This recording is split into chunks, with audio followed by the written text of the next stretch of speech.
Hola, voy a leerte el discurso de la información, la construcción del espejo social de Patrick Chardon. El análisis de los medios de comunicación.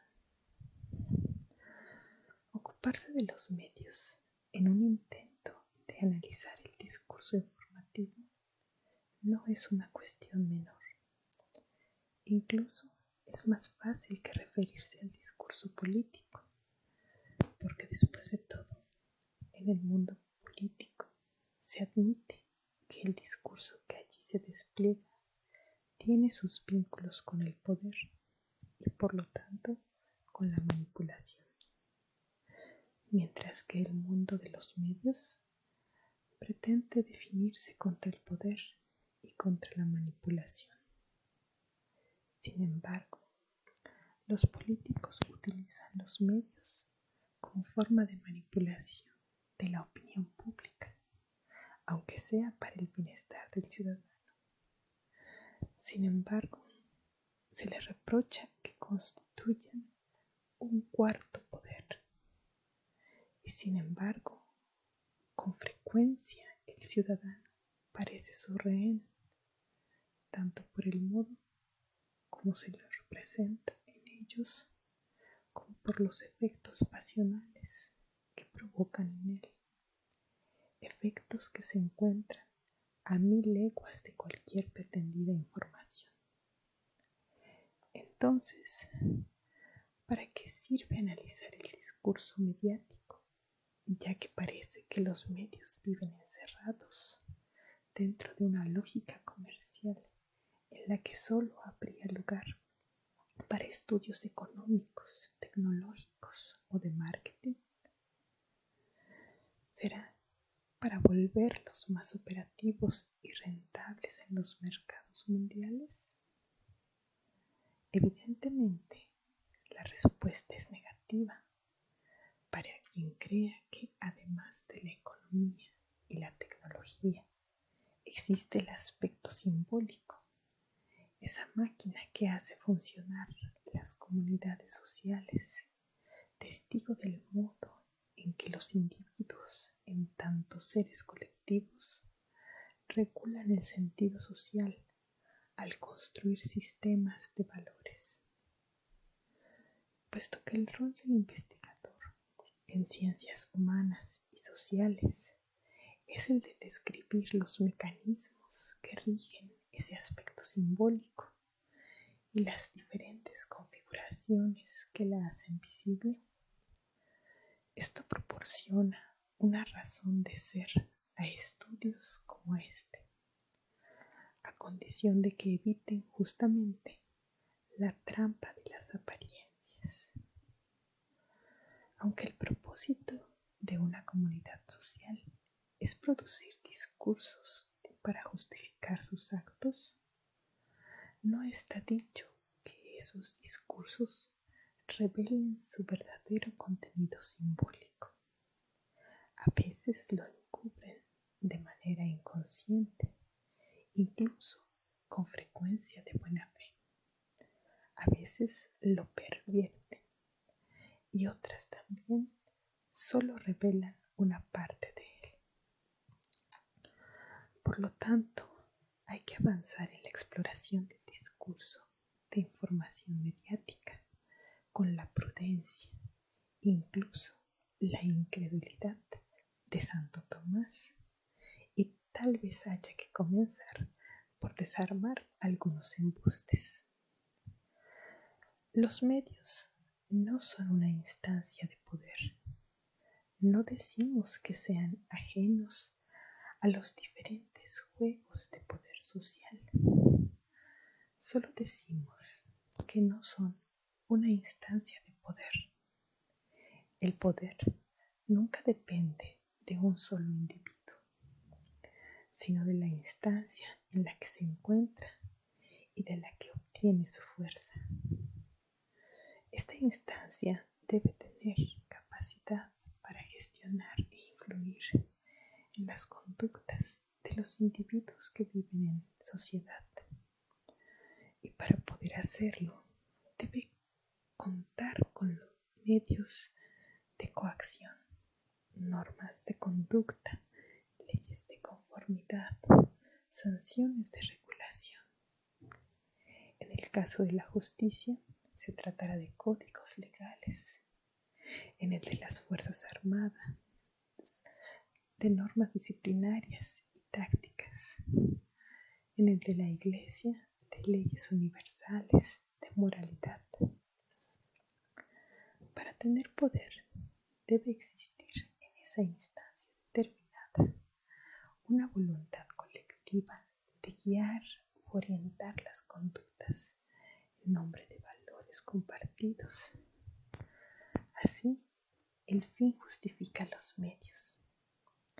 Esta voluntad está representada por figuras, el legislador y sus representantes, la jerarquía militar o eclesiástica, y tiene mayor eficacia en la medida en que acepte ejercer su derecho al castigo. Los medios constituyen una instancia que no dicta ninguna regla de conducta, ninguna ley de conformidad, ninguna sanción. Es más, los medios y la figura del periodista no tienen ninguna voluntad de orientación ni de coacción. Por el contrario, se declaran como instancia de denuncia del poder. Entonces, ¿de dónde proviene esa denominación del cuarto poder?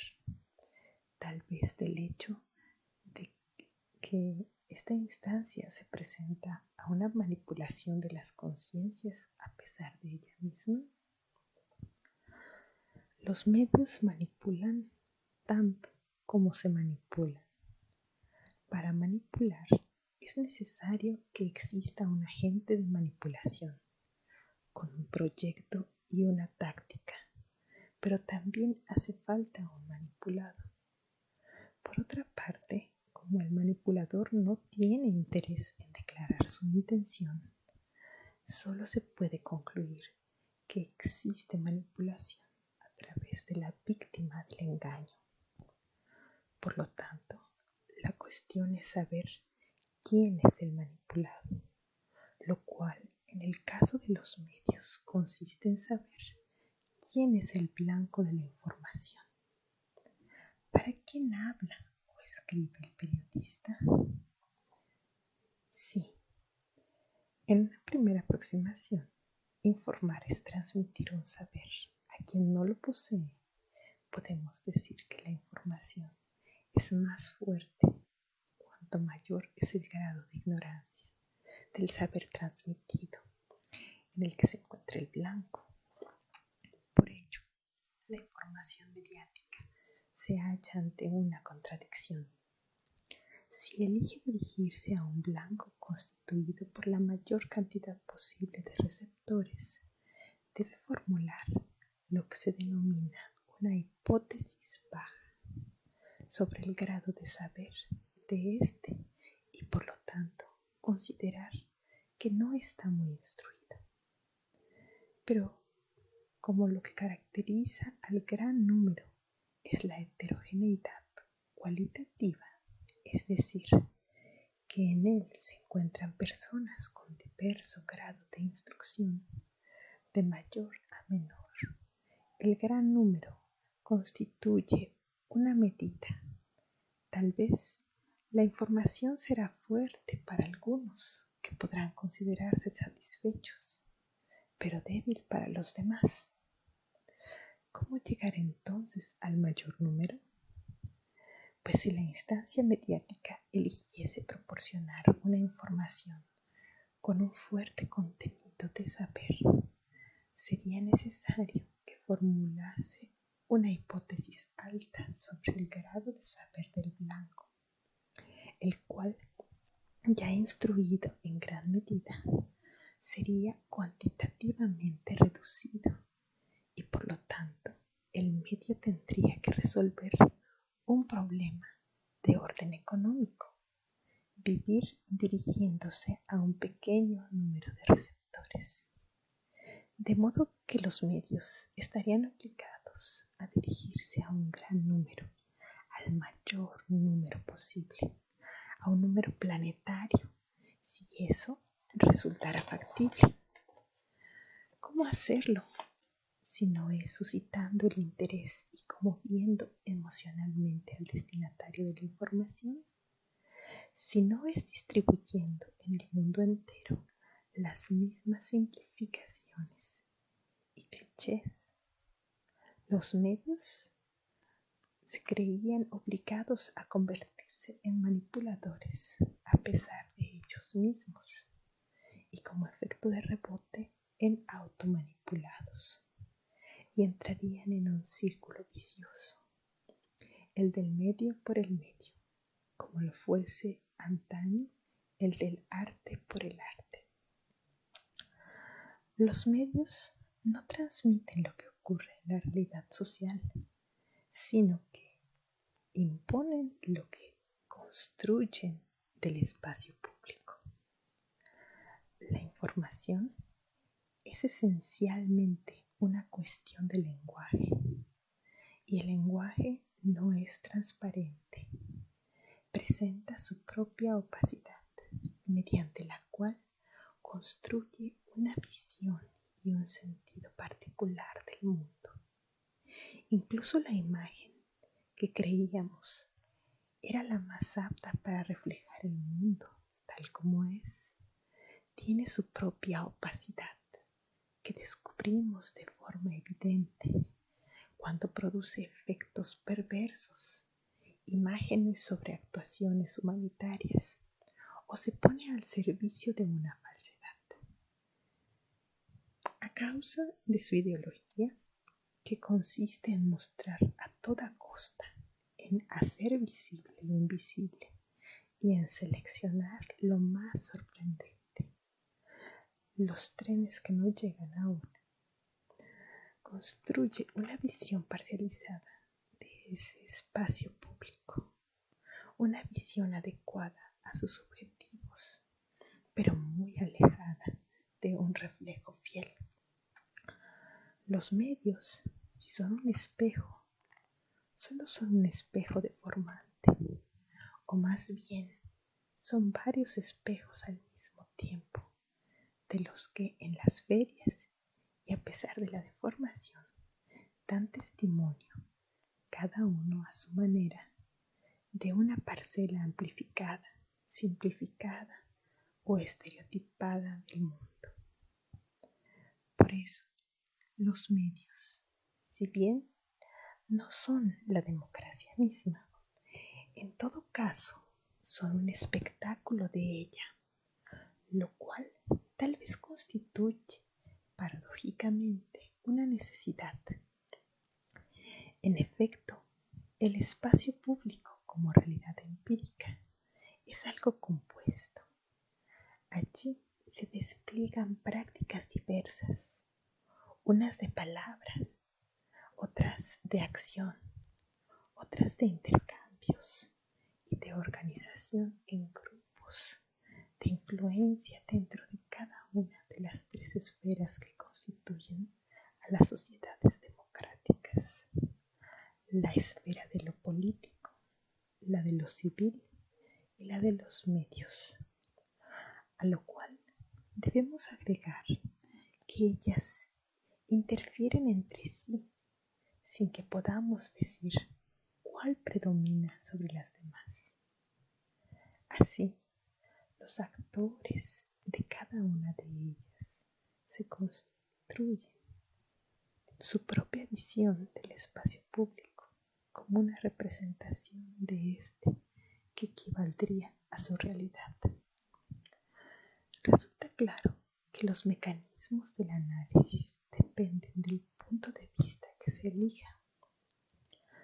Desde una perspectiva empírica, podemos decir que los medios de información, entendidos así como conjunto de soportes tecnológicos cuyo rol social consiste en difundir las informaciones relativas a los acontecimientos que se producen en el mundo espacio público, ya sea la prensa, la radio o la televisión funcionan con una doble lógica, una lógica económica, según la cual todo órgano informativo actúa como una empresa cuya finalidad consiste en la fabricación de un producto que se define por el lugar que ocupa en el mercado de intercambio de bienes de consumo y por lo tanto los medios tecnológicos utilizados para fabricarlo forman parte de esta lógica.